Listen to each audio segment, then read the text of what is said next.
Ce matin, alors qu'on est en confinement, alors qu'on ne peut pas se réunir tous ensemble, j'ai à cœur de vous apporter une parole d'encouragement.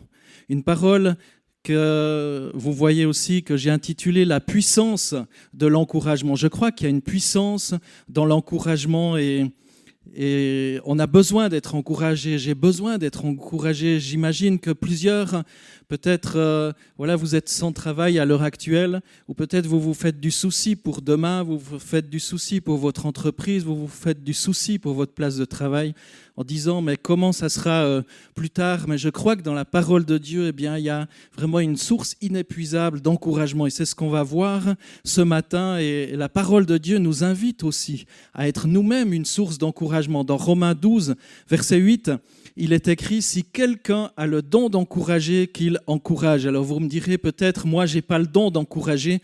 Alors je suis juste là pour être encouragé. Mais je crois ce matin, toi qui écoutes ce message, je crois aujourd'hui ou peu importe lorsque tu écouteras ce message, que ce soit en direct ou plus tard en retransmission, cette parole, elle est là aussi pour toi et tu as cette capacité de rechercher ce don d'encourager les autres. Beaucoup de choses, lorsqu'on écoute les nouvelles, beaucoup de choses nous découragent, nous poussent à nous faire du souci. Mais je crois qu'on est appelé aussi à nous encourager mutuellement et ce matin, je veux vous encourager, vous bénir. Bien des hommes et des femmes qui abandonnent auraient persévéré si quelqu'un les avait encouragés juste au bon moment. Je vais vous partager un témoignage. On va appeler ce personnage Gérard, âgé de 60 ans, qui témoignait ainsi. Il a dit ceci: « Lorsque j'étais enfant, je me suis rapidement retrouvé en institution. Ma mère est décédée lorsque j'étais tout petit et mon père ne pouvait pas nous assumer, mes frères et sœurs et moi. À l'école, j'avais des difficultés. Rapidement, on m'a laissé de côté. Pourtant, je m'en suis sorti. Et vous savez pourquoi ? Parce que lorsque j'avais 14 ans, ma professeure n'a pas voulu croire à cette étiquette qu'on m'avait collée sur le front. Elle a cru en mes capacités et elle me l'a dit. Elle a dit ceci: « Je sais que tu es capable de réussir et je vais t'aider pour que tu décroches ton examen, ton certificat. » Et cette phrase m'a porté jusqu'au jour de mon examen et encore aujourd'hui. Et cet examen, je l'ai décroché. Et ce personnage, Gérard, va dire « Je crois au pouvoir de l'encouragement. Ça peut vraiment changer une vie. » Vous imaginez ce jeune garçon à l'âge de 14 ans, alors qu'il était en institution, il avait perdu sa mère, il était placé là parce que son père n'était pas capable d'assumer la famille, ses frères et sœurs. Cet enfant, ce jeune garçon, a été encouragé, toute sa vie a été impactée par une parole d'encouragement et de bénédiction de la part d'une enseignante. Dans le dictionnaire Larousse, on peut trouver ceci par rapport au mot « encourager ». Encourager veut dire donner du courage, de l'assurance à quelqu'un, le réconforter ou l'inciter à persévérer, à faire mieux, à stimuler. Et ce matin, j'aimerais te stimuler, j'aimerais t'encourager, j'aimerais t'inciter à persévérer. Et comme le montre l'exemple de Gérard, avec une parole dite à propos, une personne peut changer le cours des choses. Et aujourd'hui, j'aimerais te dire que tu peux changer le cours des choses, redonner de l'espoir là où il n'y avait plus que désespoir, changer la perspective, redonner vie tout simplement là où il n'y a plus tellement de vie. Et la plupart d'entre nous, on n'a jamais été éduqués ni formés à encourager les autres. On ne nous l'apprend pas beaucoup à l'école. Entre autres à cause de l'esprit d'individualisme, d'égoïsme aussi qui plane dans le monde, quoique maintenant, avec ce qui se trame dans tout ce monde entier, avec ce virus, on voit des élans de solidarité et c'est juste merveilleux, mais notre monde est calqué sur un esprit de performance qui ne laisse pas beaucoup de place à des difficultés. Dans son livre « Nouvelle identité pour une nouvelle vie », Neil Anderson affirme qu'un enfant reçoit 10 remarques négatives pour une remarque positive dans une famille moyenne. En lisant ceci, ça m'a brisé le cœur et je me suis dit « Waouh, comment construire son identité alors qu'on a toujours des remarques négatives ?» Et il est écrit aussi qu'il y a 7 remarques négatives pour une remarque positive à l'école.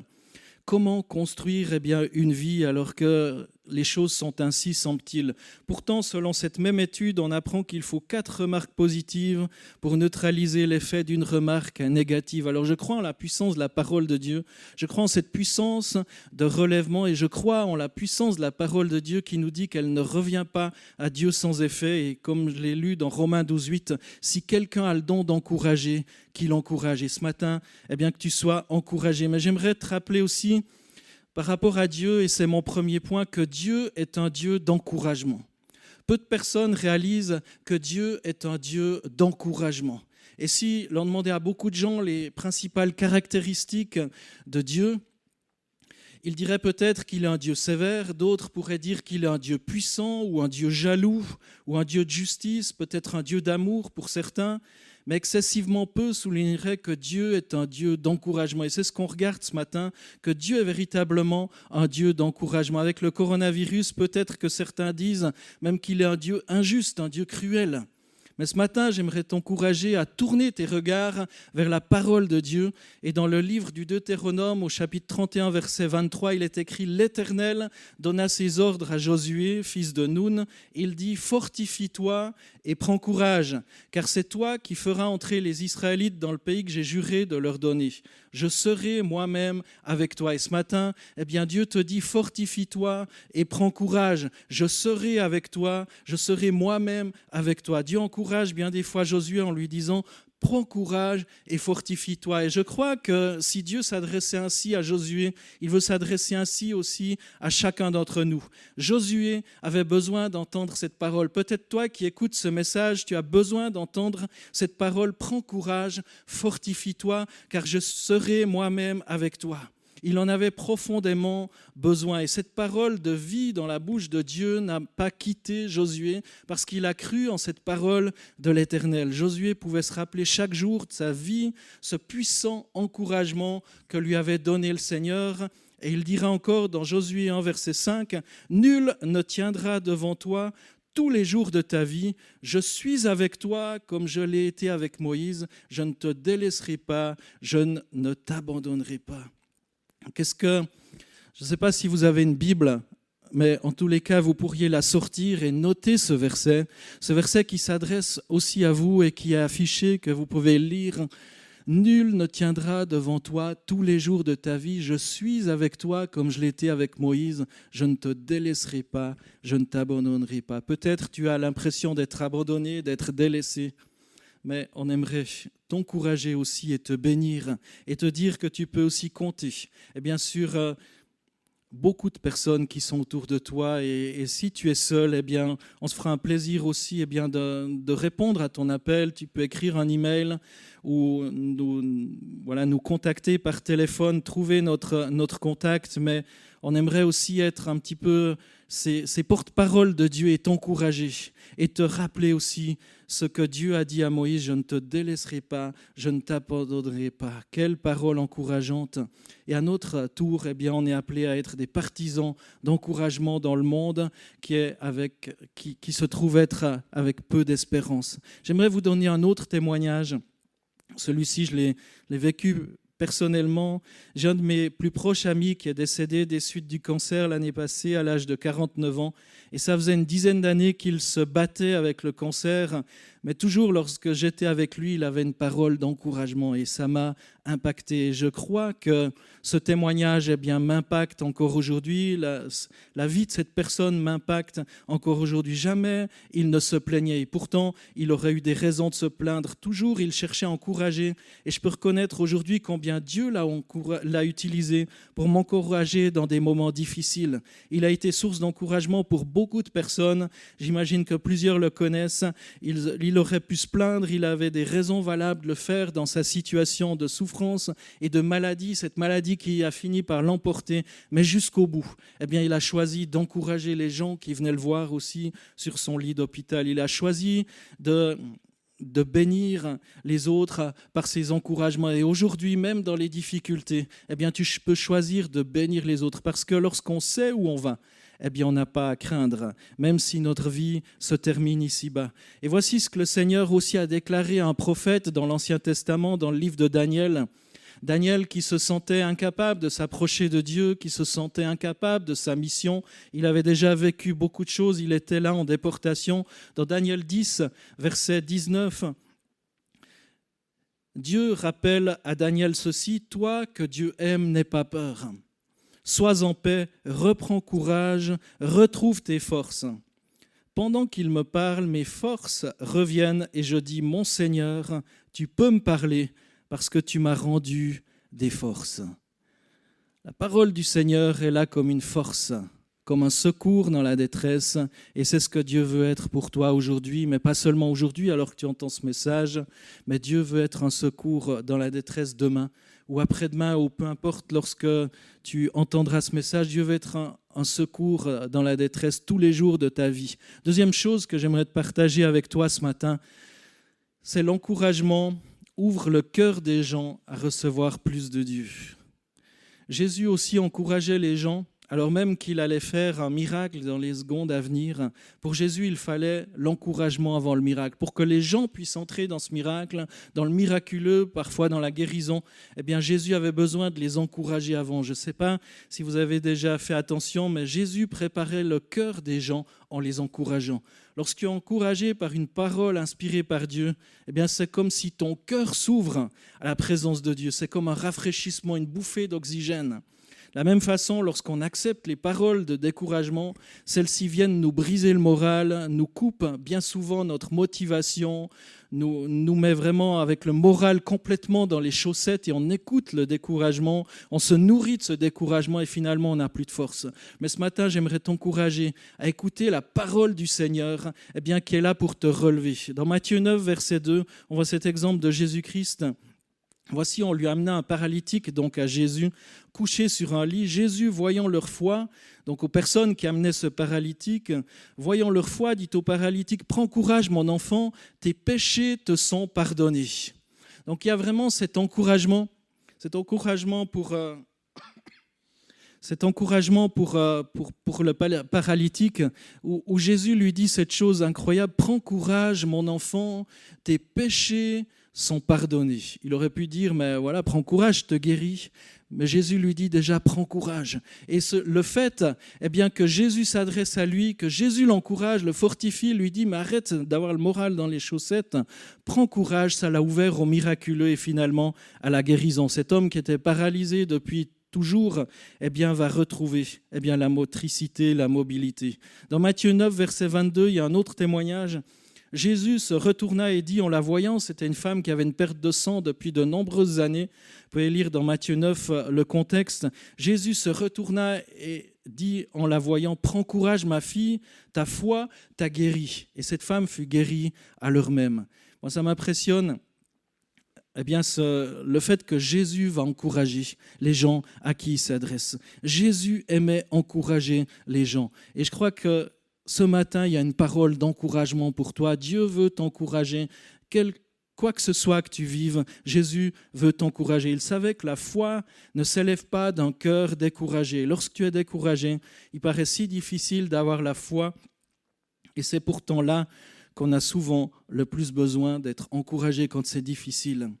Même après sa mort, Jésus continuait d'encourager. Il s'est présenté à l'apôtre Paul. Alors que l'apôtre Paul était emprisonné, les personnes de l'époque, les religieux de l'époque en voulaient à sa vie, voulaient le tuer. Et finalement, alors que l'apôtre Paul était en prison, dans Actes 23, verset 11, l'apôtre Paul était en prison à Jérusalem, et juste avant d'être conduit à Césarée et finalement emmené à Rome pour voir l'empereur, là, directement, le Seigneur se présente à lui et on peut lire ce texte. La nuit suivante, le Seigneur s'approcha de Paul et dit « Prends courage, car de même que tu as rendu témoignage de moi à Jérusalem, il faut aussi que tu rendes témoignage à Rome. » Prends courage. Même l'apôtre Paul qui a écrit ses 13 livres dans le Nouveau Testament, 13 lettres que l'apôtre Paul a écrit à différentes personnes et qu'on peut retrouver dans la Bible, l'apôtre Paul a eu besoin de reprendre courage et le Seigneur lui-même s'est approché de lui en lui disant « Prends courage, car de même que tu as rendu témoignage de moi à Jérusalem, il faut aussi que tu rendes témoignage de moi à Rome. » L'apôtre Paul n'a pas été libéré à ce moment-là. Il n'a pas vécu, je dirais, un miracle où tout à coup ses chaînes tombaient et il aurait pu sortir de la prison. Non, mais Dieu lui indiquait, je vais être avec toi. De même que tu as témoigné à Jérusalem, il faut que tu témoignes à Rome. Et le Seigneur lui assurait sa présence. Et lorsqu'on a la vision d'encourager les autres, on permet aussi au Saint-Esprit d'encourager au travers nous. Et je crois que la vie chrétienne doit être pratique. Et aujourd'hui, je t'encourage à prendre la décision d'encourager quelqu'un. Quel bel encouragement. Aujourd'hui, prenez la décision d'encourager quelqu'un. Faites la différence dans le monde où l'encouragement est si souvent trompeur et manipulateur. Aujourd'hui, peut-être prenez votre téléphone et encouragez quelqu'un de votre famille, un de vos proches. Envoyez-lui un message, un texte d'encouragement, une parole de bénédiction, une parole de Dieu. C'est à la portée de chacun d'entre nous d'encourager une personne. Et je te mets au défi d'encourager au minimum une personne dans cette journée en lui disant des paroles de bénédiction, en relevant peut-être ses qualités ou en lui donnant une parole qui va la relever, qui va l'encourager à poursuivre. Faites la différence dans ce monde. L'amour, c'est aussi ça, c'est savoir encourager ceux qui nous entourent. Combien, par exemple, une maman a besoin d'être encouragée pour son rôle de mère et de femme. On peut trouver parfois normal ce que les mamans font ou ce que les mères font, mais ce n'est pas forcément normal. Ça demande du travail, ça demande de la persévérance de tous les jours. Aujourd'hui, encourage peut-être une maman. Combien un père a besoin d'être encouragé dans son rôle d'époux et de père peut-être. Un enfant a besoin d'être encouragé dans les progrès et les efforts qu'il fait, même s'ils sont petits, même si on pourrait dire il peut en faire plus. Aujourd'hui, tu as cette capacité d'encourager tes enfants. On remercie le personnel médical, on voit que tous les soirs, au balcon, des personnes font de la musique, applaudissent. Et c'est très bien d'encourager tout ce personnel médical, mais encouragez aussi peut-être ceux qui produisent vos légumes, parce qu'eux aussi travaillent, eux aussi font quelque chose pour que demain vous puissiez trouver quelque chose dans les magasins pour vous nourrir. Encouragez peut-être la vendeuse dans le magasin. Peut-être qu'elle voit des gens stressés à longueur de journée. Peut-être qu'elle-même, elle est stressée. Peut-être qu'elle-même, elle a peur d'être dans la maladie. Mais tu peux encourager la vendeuse en lui disant merci pour ce qu'elle fait. Merci parce qu'elle est à son poste de travail. Et merci parce que tu peux aller acheter quelque chose parce qu'il y a quelqu'un qui est d'accord de te les vendre. Celui qui ramasse les poubelles aussi. Tu t'imagines peut-être si les poubelles s'entassent chez toi, si toute la nourriture reste là, tous les déchets restent là et les poubelles qui s'entassaient, mais tu peux remercier aussi tout le service de voirie, tous ceux qui nettoient quand même. Tu peux remercier le facteur aussi qui distribue ton courrier, l'électricien peut-être, parce que tu peux regarder sur Internet et si tu regardes sur Internet, c'est qu'il y a de l'électricité, c'est que les choses fonctionnent. Tu peux avoir de la reconnaissance et encourager aussi peut-être le pompier, encourager le policier, le boulanger, le boucher, le plombier, l'installateur sanitaire. Celui qui doit continuer de travailler a lui aussi besoin d'être encouragé. Tu peux encourager ton banquier, celui qui entretient ton ascenseur, peut-être des paroles d'encouragement. Et si on ne les retient pas, elles ouvriront parfois la porte au miraculeux. Et je t'encourage vraiment à être une source d'encouragement. Troisième chose, j'aimerais partager avec vous ce matin, avec vous au travers de ce message, c'est que l'encouragement est une source de vie. Des vies seraient épargnées par une parole d'encouragement. Vous me direz peut-être, est-ce que tu crois vraiment qu'une simple parole d'encouragement va sauver une vie ? Peut-être que ça ne va pas la sauver directement, mais ça va l'impacter. Je vous ai partagé ce témoignage de Gérard au tout début de mon intervention. Une parole d'encouragement inspirée, dite dans l'amour de Dieu, va impacter quelqu'un. Pas forcément en lui parlant de Dieu, mais simplement en lui témoignant de ta reconnaissance, en l'encourageant dans ce qu'elle fait, dans ce qu'elle est. Le monde essaye constamment de nous décourager, de nous dénigrer, mais Dieu nous encourage et Dieu veut t'encourager. Il a même mis à nos côtés le Saint-Esprit pour nous consoler, pour nous encourager quand on en a besoin. Sa parole est tellement encourageante. Lis cette Bible, lis la Bible. Je t'encourage à lire la Bible. Il n'a jamais laissé personne avec son problème sans solution. Jésus a toujours une parole encourageante à donner à celles et ceux qui s'approchent de lui. Dans la Bible, on trouve plusieurs modèles de personnes qui avaient cette sensibilité, ce souci d'encourager, de porter leurs amis dans des moments difficiles. L'apôtre Paul est bien connu pour avoir encouragé les églises à persévérer dans les épreuves. On trouve toutes ces lettres que l'apôtre Paul adresse aux églises, que l'apôtre Paul, les Romains, les Corinthiens, les Galates, les Éphésiens, etc. L'apôtre Paul va encourager de nombreuses églises, de nombreux personnages aussi différents au travers de son ministère. Dans la Bible, on le voit, il y a 2000 ans. Mais cependant, lui aussi a eu besoin d'être encouragé à persévérer dans les temps où il était en prison. Par exemple, je vous ai lu ce texte d'Acte 23 tout à l'heure, où carrément Dieu lui-même, Jésus lui-même, s'est adressé à lui en lui disant « Mais prends courage, tu vas témoigner à Rome, je serai avec toi ». On connaît peu les personnes sans qui Paul aurait pu tenir le cap dans son ministère. On ne dit pas grand-chose sur ces personnes qui l'ont encouragé. Il y a cet exemple de Jésus-Christ qui l'a encouragé directement, mais il y a différentes autres personnes qui sont venues à ses côtés et qui l'ont encouragé à persévérer. Elles ont effectué leur ministère d'encouragement, de réconfort dans l'ombre. On ne sait pas grand-chose sur ces personnes, mais je vais vous parler d'un personnage qui se sont montrés véritablement fidèles dans leur soutien par rapport à l'apôtre Paul. On peut trouver un personnage dans 2 Timothée 1, versets 16 à 18.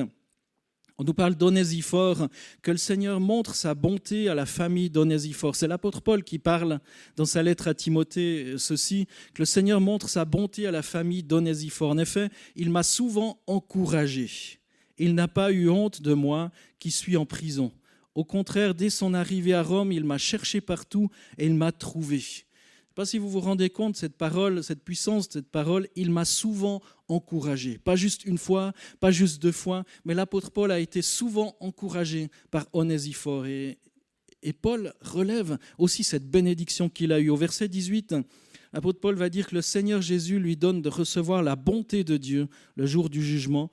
Oui, tu sais très bien tous les services qu'il m'a rendus à Éphèse. On ne sait pas grand-chose sur Onésiphore, mais on sait qu'à de nombreuses reprises, il a encouragé l'apôtre Paul.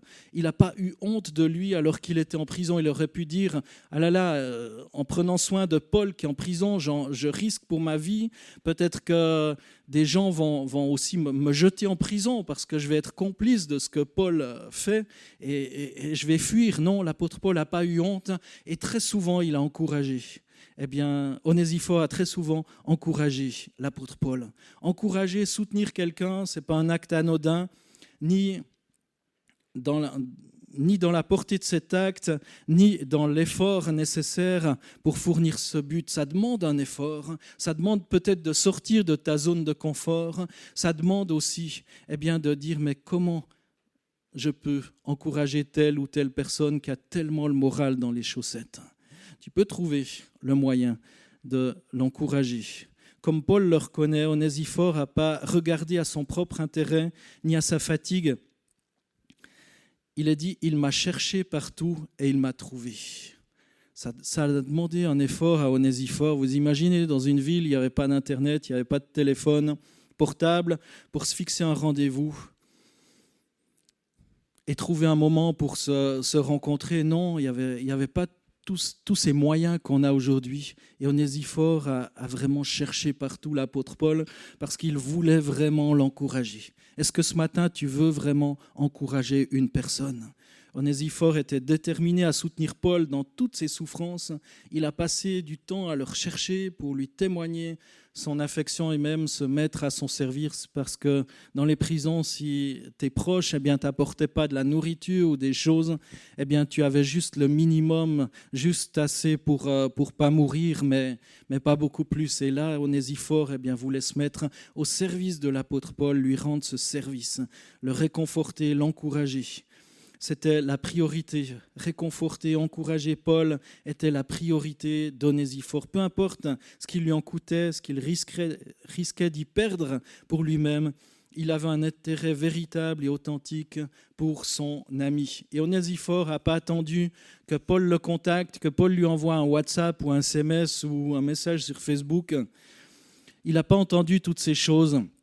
Onésphore n'a pas attendu que Paul le contacte, fasse appel à lui. Non, il est allé à sa recherche directement. Il avait, au vu des circonstances, que son ami aurait besoin de réconfort. Il avait au plus profond de lui, il savait au plus profond de lui qu'il ne faut pas forcément attendre qu'un ami dans le besoin nous contacte. Un ami aime en tout temps. Et ce matin, peut-être tu as un ami qui a besoin d'être encouragé, une amie qui a besoin d'être encouragée. Attends pas qu'il t'envoie un message de détresse, mais envoie-lui un message, un texte d'encouragement, de bénédiction. Il faut faire le premier pas, appeler, proposer une visite. Alors actuellement, ce n'est pas possible de visiter les gens, mais tu peux la visiter par téléphone ou par vidéophone.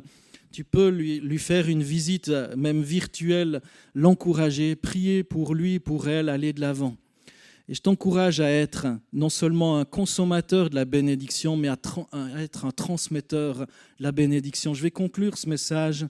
Dieu ne dit pas, comme on a vu ce témoignage de Gérard tout à l'heure, Dieu ne dit pas « tu ne peux pas ». C'est pas possible, tu y arriveras jamais. Il n'y a pas cette étiquette sur ton front. Dieu aimerait décoller cette étiquette de ton front. Dieu dit toujours que tout est possible à celui qui croit. Dans Marc 9, verset 23, il a été écrit, Jésus répliqua, si tu peux, dis-tu. Mais tout est possible à celui qui croit. Jésus va te rappeler ce matin, tout est possible à celui qui croit. C'est possible. Aujourd'hui, tu dis peut-être c'est impossible que ça change, c'est impossible que je m'en sorte avec cette catastrophe, c'est impossible que mon entreprise puisse survivre à tout ça. Mais aujourd'hui, eh bien, Dieu aimerait te dire, tout est possible à celui qui croit. Place ta confiance en Dieu. Place ta confiance en Dieu. Recherche sa présence. Recherche son amour. Recherche sa face. Et qui sait, eh bien, en étant encouragé, eh bien, le miraculeux va se produire dans ta vie. Comme je l'ai dit ce matin, Dieu est une source d'encouragement. Dieu est cette source d'encouragement inépuisable dans sa parole. L'encouragement ouvre le cœur des gens à recevoir plus de Dieu. Aujourd'hui, eh bien, par une parole d'encouragement, eh bien, tu peux ouvrir peut-être le cœur de personnes à s'appuyer sur la présence de Dieu, sur la parole de Dieu, sur la victoire de Jésus-Christ acquise à la croix. L'encouragement est une source de vie, va peut-être eh bien, préserver la vie de quelqu'un qui est complètement au fond du bac. Je vous ai dit tout à l'heure, soyez encouragés aujourd'hui et n'oubliez pas, encouragez quelqu'un. Que Dieu te bénisse, que tu sois encouragé. Alors on te dit peut-être, restez chez vous, c'est vrai, restez chez vous, mais même chez toi, tu peux être encouragé. Et depuis là, eh bien je te redis, sois encouragé aujourd'hui. Et n'oublie pas, encourage quelqu'un. Depuis chez toi, tu peux être une source d'encouragement pour ta famille, pour ton couple, pour tes enfants ou pour ceux qui t'entourent, tes voisins. Sois une source d'encouragement. Pour tes collègues, tu peux peut-être plus aller sur ta place de travail, mais sois une source d'encouragement. Et j'aimerais prier aussi eh bien, pour vous qui aviez écouté ce message, afin que vous soyez bénis de toute bénédiction qui se trouve dans les lieux célestes en Jésus-Christ. Seigneur Jésus, merci pour ta parole. Merci parce qu'aujourd'hui, eh bien, tu veux nous encourager. Aujourd'hui, eh bien, tu veux être cette source de vie.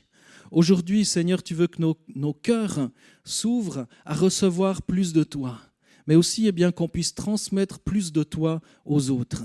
Seigneur, tu bénis celles et ceux eh bien, qui écoutent ça. Ils ont certainement besoin d'être encouragés, d'être fortifiés. Seigneur, tu enlèves toute crainte de leur vie.